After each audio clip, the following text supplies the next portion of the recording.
people time and time again that our lives do not matter and we have no historical purpose. We are out here today proving that wrong.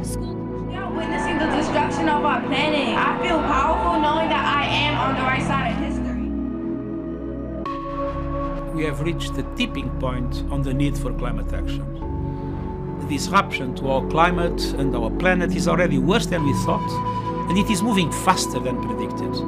Yet, we are far from meeting the goals of the 5-year-old Paris Agreement. This report shows just how far off course we are. The past 5-year period is among the hottest on record. We continue to destroy the things on which we depend for life on Earth. Ice caps and glaciers continue to melt, sea level rise is accelerating, the ocean is dying and biodiversity is collapsing.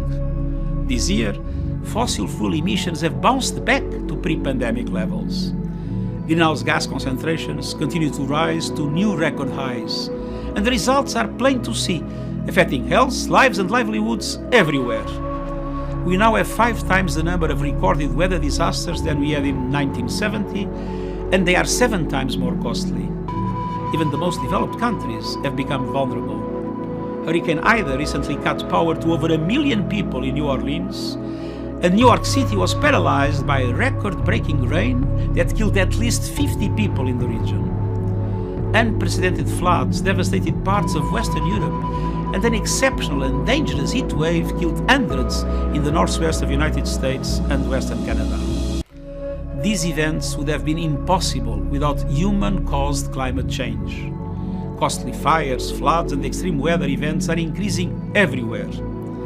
These changes are just the beginning of worse to come. Unless there are immediate, rapid, and large-scale reductions in greenhouse gas emissions, we will be unable to limit global heating to 1.5 degrees Celsius, and the consequences will be catastrophic. This report by the United Nations and Global Scientific Partner Organization is clear. We really are out of time. We must act now to prevent further irreversible damage.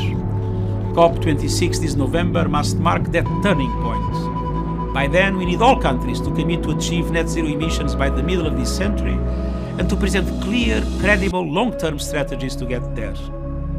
We need all countries to present more ambitious and achievable nationally determined contributions that will together cut global greenhouse gas emissions by 45% by 2030 compared to 2010 levels. Nothing less will do.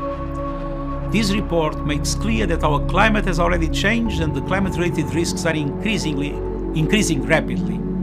It is urgent that we step up efforts to protect people and their livelihoods, particularly in the most vulnerable countries that have been hit simultaneously by climate disruption, COVID-19, and crashing levels of debt.